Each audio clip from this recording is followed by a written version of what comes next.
ಅರಣ್ಯಕಾಂಡ ಅಧ್ಯಾಯ 16. ಲೇವಿಯ ಮರಿಮಗನೂ ಕೆಹಾತನ ಮೊಮ್ಮಗನೂ ಇಚಾರನ ಮಗನೂ ಆದ ಕೋರಹನು, ಅವನಲ್ಲದೆ ರೂಬೇನ್ ಕುಲದವರಲ್ಲಿ ಎಲಿಯಾಬನ ಮಕ್ಕಳಾದ ದಾತಾನ್, ಅಬೀರಾಮರು, ಪೆಲೆತನ ಮಗನಾದ ಓನನು ಮತ್ತು ಸಮೂಹದವರಲ್ಲಿ ಮುಖ್ಯಸ್ಥರಾಗಿಯೂ ಆಲೋಚನಕರ್ತರಾಗಿಯೂ ಹೆಸರುಗೊಂಡವರಾಗಿಯೂ ಇದ್ದ 250 ಮಂದಿ ಇಸ್ರಾಯೇಲ್ಯರು ಮೋಶೆಗೆ ವಿರೋಧವಾಗಿ ತಿರುಗಿಬಿದ್ದರು.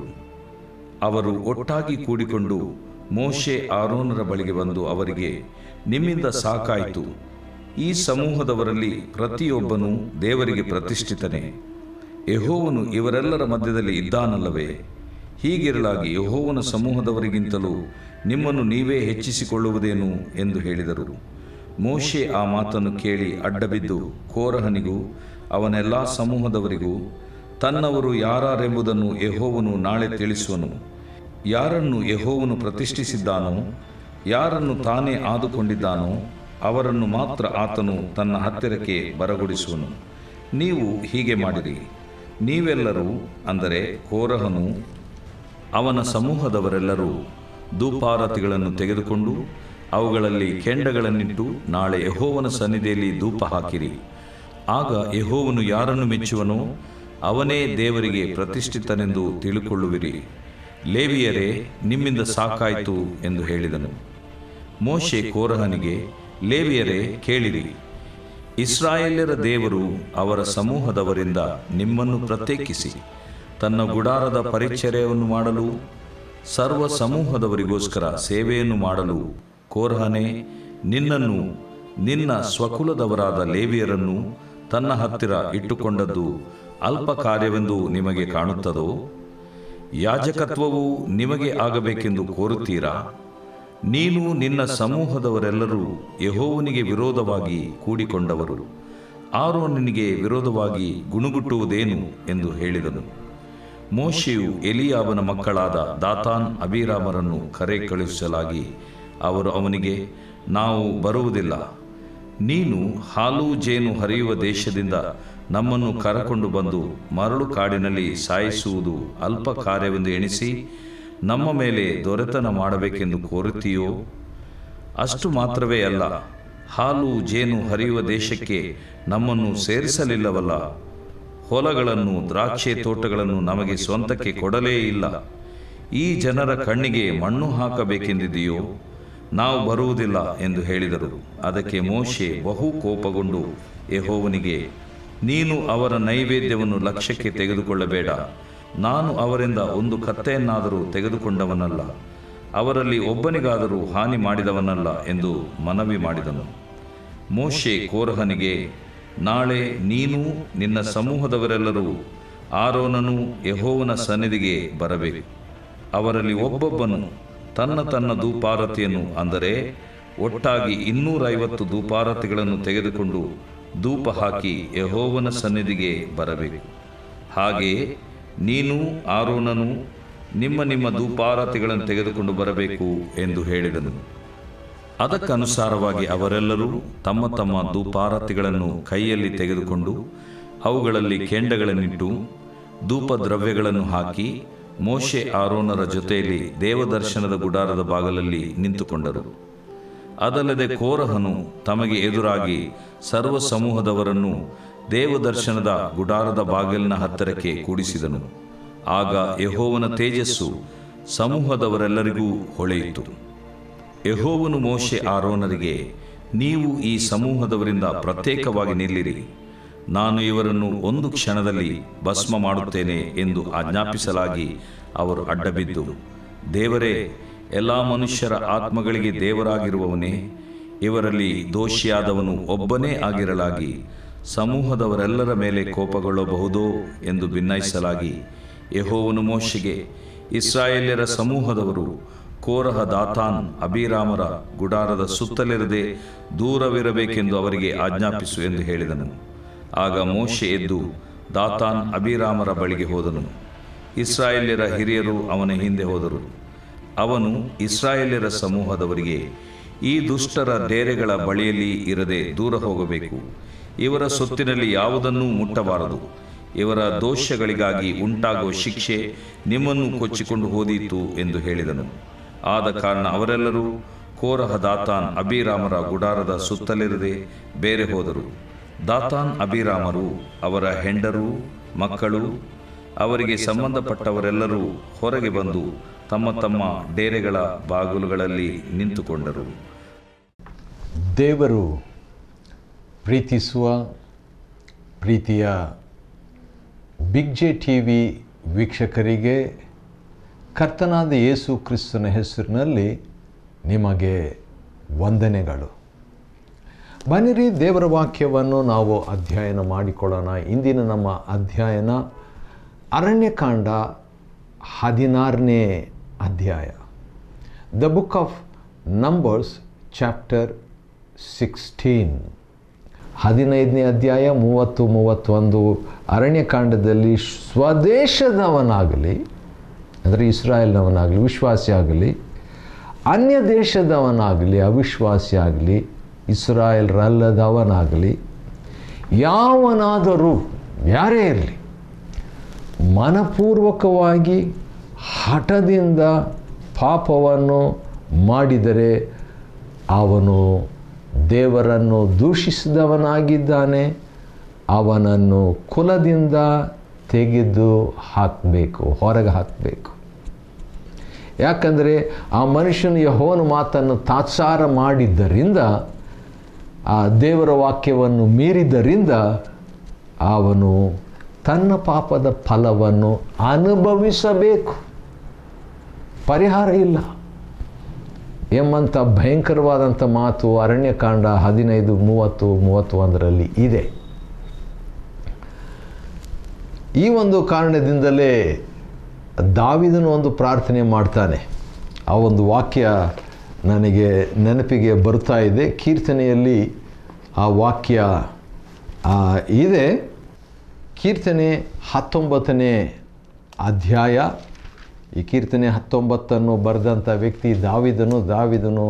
13ನೇ ವಚನದಲ್ಲಿ ಹೇಳುವಂಥ ವಿಷಯವನ್ನು ಗಮನಿಸಿರಿ. Psalm 19:13. ಅದಲ್ಲದೆ ಬೇಕೆಂದು ಪಾಪ ಮಾಡದಂತೆ ನಿನ್ನ ದಾಸನನ್ನು ಕಾಪಾಡು. ಬೇಕೆಂದು ಪಾಪ ಮಾಡದಂತೆ ನಿನ್ನ ದಾಸನನ್ನು ಕಾಪಾಡು. ಅಂಥ ಪಾಪಗಳು ನನ್ನನ್ನು ಆಳದಿರಲಿ. ಆಗ ನಾನು ತಪ್ಪಿಲ್ಲದವನಾಗಿ ಮಹಾದ್ರೋಹಕ್ಕೆ ಒಳಗಾಗುವುದಿಲ್ಲ. ಯಾಕಂದರೆ ಬೇಕೆಂದು ಮಾಡುವ ಪಾಪಕ್ಕೆ ಕ್ಷಮಾಪಣೆ ಇಲ್ಲ. ಅರಣ್ಯಕಾಂಡ 15 ಪ್ರಕಾರ. ಸರಿ, ಅದಕ್ಕೆ ಎಕ್ಸಾಂಪಲ್ ಆಗಿ, ದೃಷ್ಟಾಂತವಾಗಿ ಆ ರೀತಿಯಾಗಿ ಹೇಳಿದ ಕೂಡಲೇ ಒಬ್ಬನು ಬೇಕೆಂದು ಒಬ್ಬನು ಪಾಪ ಮಾಡ್ತಾನೆ.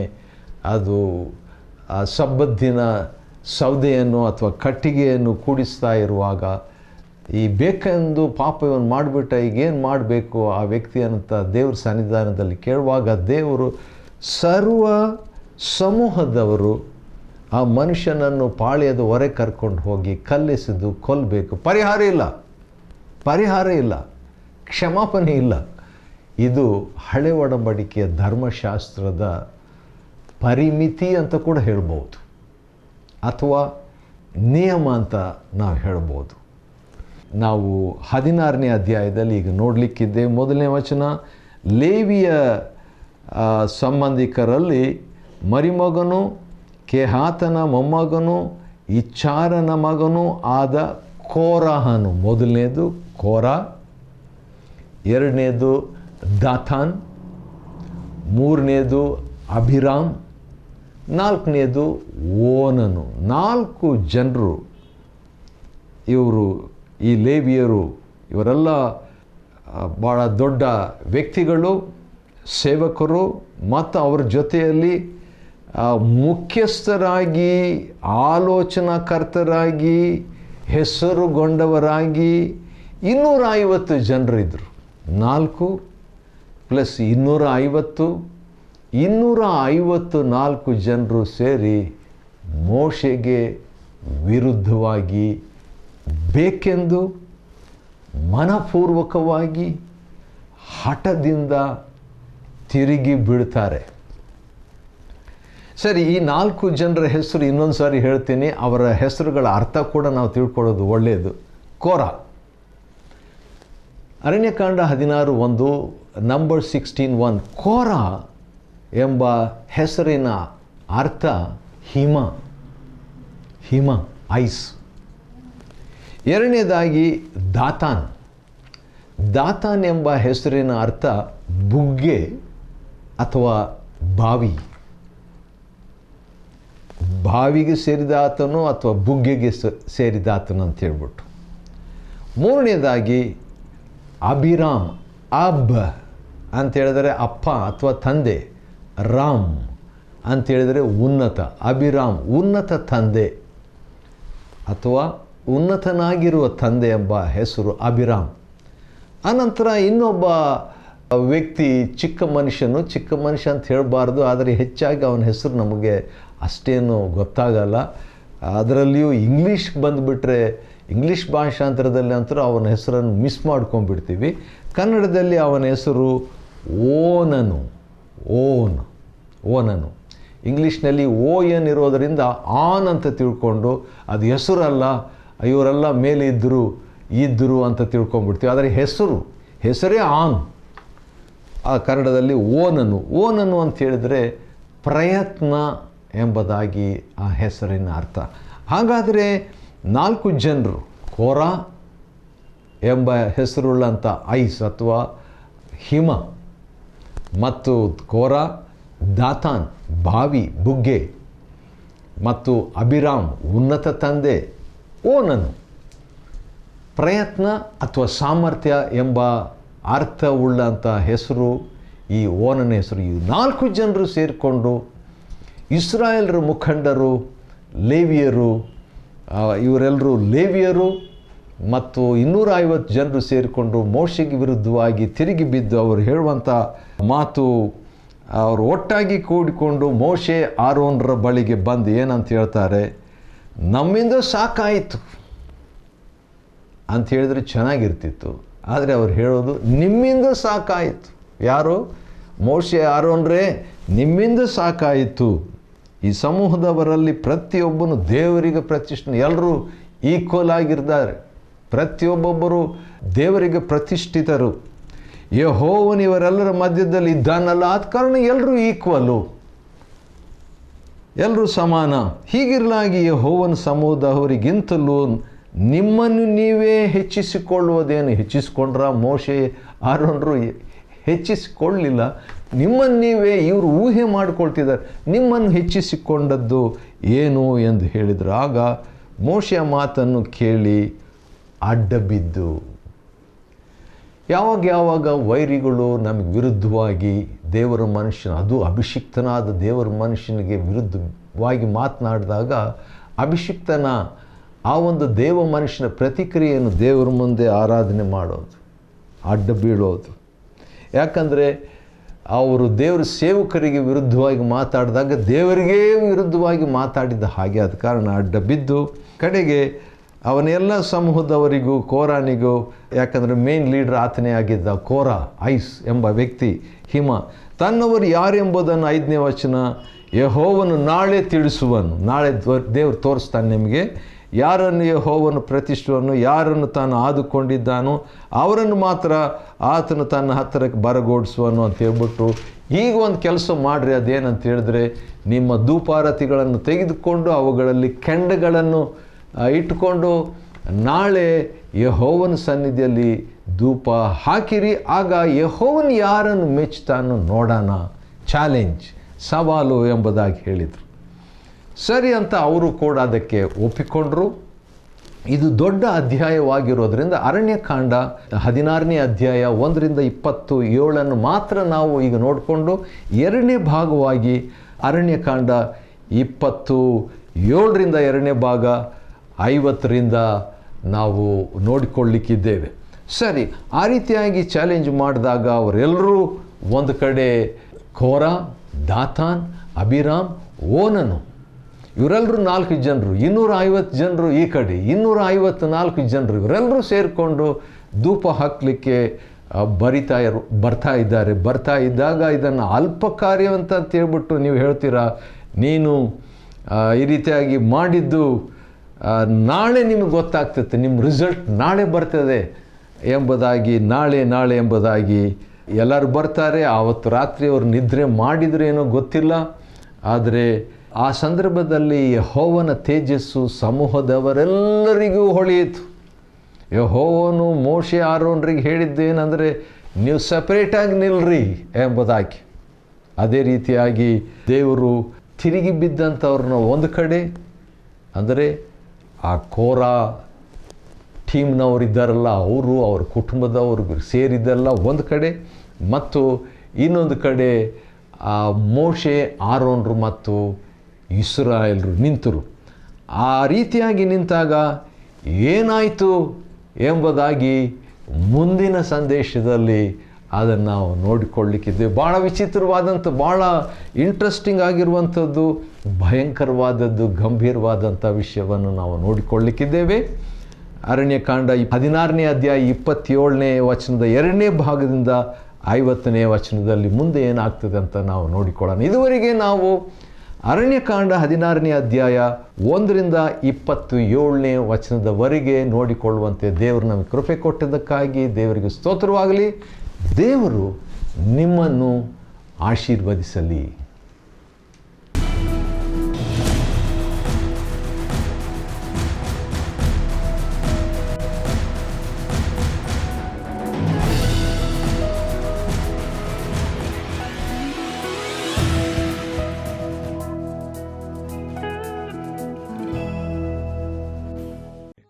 Chapter 16. Now Korah, the son of Ishar, the son of Kohath, the son of Levi, and Dathan, and Abiram, the sons of Eliab, and On, the son of Peleth, sons of Reuben, took men, and they rose up before Moses, with certain of the children of Israel, 250 princes of the assembly, famous in the congregation, men of renown. And they gathered themselves together against Moses and against Aaron, and said unto them, Ye take too much upon you, seeing all the congregation are holy, every one of them, and the Lord is among them. Wherefore then lift ye up yourselves above the congregation of the Lord. And when Moses heard it, he fell upon his face. And he spake unto Korah, and unto all his company, saying, Even tomorrow the Lord will shew who are his, and who is holy, and will cause him to come near unto him. Even him who he hath chosen will he cause to come near unto him. This do. Take you censers, Korah, and all his company, and put fire therein, and put incense in them before the Lord tomorrow. And it shall be that the man whom the Lord doth choose, he shall be holy. Ye take too much upon you, ye sons of Levi. And Moses said unto Korah, Hear, I pray you, ye sons of Levi, seemeth it but a small thing unto you, that the God of Israel hath separated you from the congregation of Israel, to bring you near to himself, to do the service of the tabernacle of the Lord, and to stand before the congregation to minister unto them? And he hath brought thee near to him, and all thy brethren the sons of Levi with thee, and seek ye the priesthood also, for which cause both thou and all thy company are gathered together against the Lord. And what is Aaron, that ye murmur against him? And Moses sent to call Dathan and Abiram, the sons of Eliab, which said, We will not come up. Is it a small thing that thou hast brought us up out of a land that floweth with milk and honey, to kill us in the wilderness, except thou make thyself altogether a prince over us? Moreover, thou hast not brought us into a land that floweth with milk and honey, or given us inheritance of fields and vineyards. Wilt thou put out the eyes of these men? We will not come up. And Moses was very wroth, and said unto the Lord, Respect not thou their offering. I have not taken one ass from them, neither have I hurt one of them. And Moses said unto Korah, Be thou and all thy company before the Lord, thou and they and Aaron tomorrow. And take every man his censer, and put incense in them, and bring ye before the Lord every man his censer, 250 censers, thou also and Aaron each of you his censer. And they took every man his censer, and put fire in them, and laid incense thereon, and stood in the door of the tabernacle of the congregation with Moses and Aaron. And Korah gathered all the congregation against them unto the door of the tabernacle of the congregation, and the glory of the Lord appeared unto all the congregation. And the Lord spake unto Moses and unto Aaron, saying, Separate yourselves from among this congregation, that I may consume them in a moment. And they fell upon their faces, and said, O God, the God of the spirits of all flesh, Shall one man sin, and wilt thou be wroth with all the congregation? And the Lord spake unto Moses, saying, Speak unto the congregation, saying, Get you up from about the tabernacle of Korah, Dathan, and Abiram. And Moses rose up and went unto Dathan and Abiram, and the elders of Israel followed him. And he spake unto the congregation, saying, Depart, I pray you, from the tents of these wicked men, and touch nothing of theirs, lest ye be consumed in all their sins. So they gat up from the tabernacle of Korah, Dathan, and Abiram on every side.